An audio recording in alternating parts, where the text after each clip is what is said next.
When I make the variegates, you know what a variegate is? It's a mix of a little, Yeah. Lulu, you know what that is, right? Sure. When I make a variegate, this is how I invented it.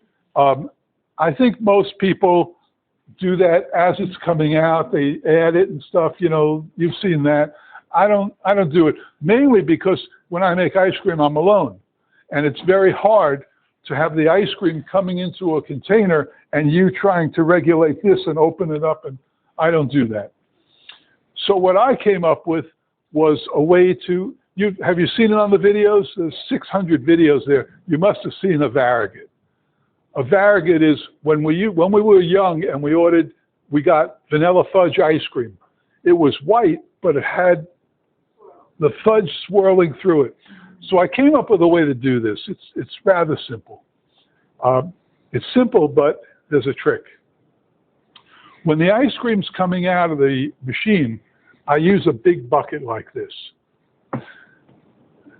Not a big bucket like this, but a big bucket like this. And I'll show you the difference in a minute. Boy, that's rain, huh? That's cool. And what I do is I take the ice cream out till it fills this bucket. Then I take the variegate. Let's say it's caramel or vanilla fudge. You take the fudge. And I coat the top of it.